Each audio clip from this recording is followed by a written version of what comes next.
Hari ini kita akan mempelajari mengenai hak dan kewajiban.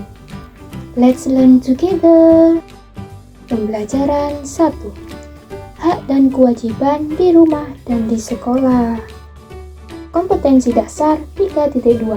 Mengidentifikasi kewajiban dan hak sebagai anggota keluarga dan warga sekolah. Indikator pembelajarannya 3.2.1. Menganalisis kewajiban dan hak sebagai anggota keluarga dan warga sekolah. 3.2.2. Membandingkan antara hak dan kewajiban sebagai anggota keluarga dan warga sekolah. Kompetensi dasar 4.2. Menyajikan hasil identifikasi kewajiban dan hak sebagai anggota keluarga dan warga sekolah. Indikator 4.2.1. Mempresentasikan hasil analisa kewajiban dan hak sebagai anggota keluarga dan warga sekolah. Sedangkan tujuan pembelajaran hari ini, yang pertama, setelah menonton video pembelajaran, peserta didik mampu menganalisis kewajiban dan hak sebagai anggota keluarga dan sekolah dengan benar. Kedua, setelah berdiskusi dengan kelompok, peserta didik mampu membandingkan antara hak dan kewajiban sebagai anggota keluarga dan warga sekolah dengan benar. Yang terakhir, yang ketiga, setelah berdiskusi dengan kelompok, peserta didik mampu mempresentasikan hasil analisa kewajiban dan hak sebagai anggota keluarga dan warga sekolah dengan baik. Oke, langsung saja kita beranjak ke materi. Apakah kalian pernah mendengar tentang hak dan kewajiban? Ayo, apa ya kira-kira? Ada yang tahu nggak nih? Oke, kita bahas bersama-sama.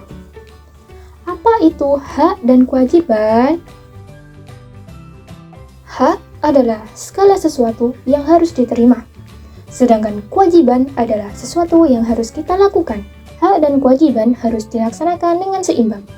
Apabila tidak dijalankan dengan seimbang, akan memicu pertengkaran.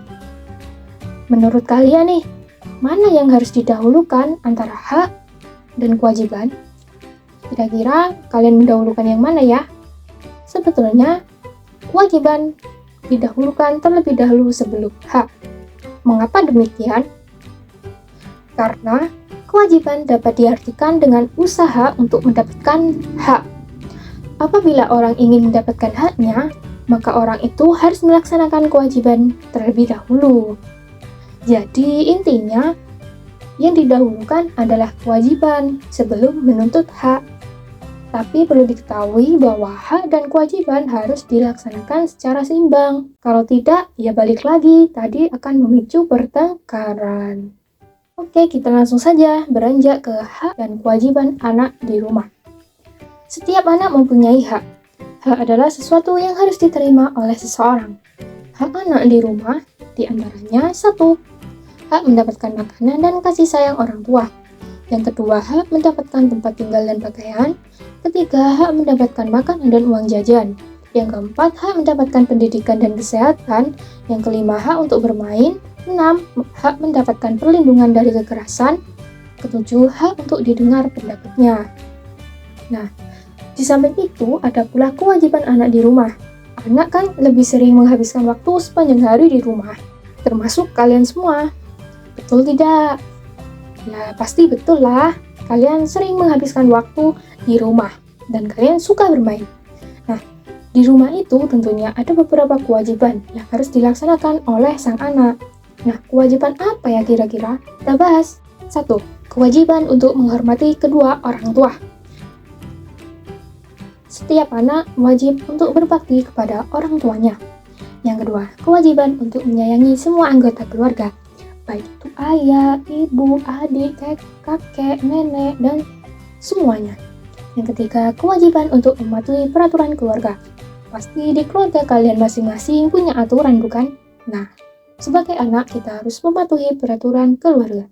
Yang keempat, kewajiban untuk menjaga kebersihan rumah dan lingkungan. Jangan dibiarkan sampai rumah terbengkalai. Yang kelima, kewajiban untuk mendengarkan nasihat orang tua. Yang keenam, kewajiban untuk belajar dan membantu kedua orang tua. Yang ketujuh, kewajiban untuk beribadah sesuai dengan keyakinan masing-masing. Kemudian, setelah kalian mempelajari tentang hak dan kewajiban anak di rumah, waktunya kita beranjak ke hak dan kewajiban anak di sekolah. Sekolah ialah tempat anak menuntut ilmu. Yang pertama, satu, hak mendapatkan pelajaran. Setiap siswa memiliki kesempatan yang sama untuk mendapatkan pelajaran. Yang kedua, hak bertanya kepada Bapak Ibu guru. Makanya, kalian jangan malu bertanya, karena jika kalian malu bertanya, nanti kalian akan tersesat. Lebih baik kalian bertanya ya. Yang ketiga, hak mendapatkan suasana belajar yang nyaman. Yang keempat, hak menjadi anggota perpustakaan. Yang kelima, hak meminjam buku di perpustakaan. Keenam, hak mendapatkan nilai dan raport. Yang ketujuh, hak mendapatkan fasilitas sekolah. Nah, di samping kalian memiliki hak di sekolah, tentu kalian punya kewajiban juga loh. Apa saja ya? Antara lain, satu, kewajiban untuk memakai atribut sekolah yang lengkap. Yang kedua, kewajiban untuk on time atau tidak terlambat datang ke sekolah. Yang ketiga, kewajiban untuk memperhatikan guru ketika menjelaskan materi pelajaran. Yang keempat, kewajiban untuk menjaga kebersihan lingkungan sekolah. 5. Kewajiban untuk menjaga ketenangan belajar. Yang keenam, kewajiban untuk mengikuti semua rangkaian pembelajaran. Yang ketujuh, yang terakhir, kewajiban untuk mengerjakan tugas-tugas yang diberikan oleh Bapak Ibu guru. Dari materi-materi yang sudah kita bahas tadi, maka dapat disimpulkan, satu, anak merupakan bagian dari warga sekolah selain sebagai anggota keluarga, sehingga tidak luput dari kewajiban dan haknya. Kewajiban-kewajiban harus dilaksanakan agar dapat memperoleh haknya.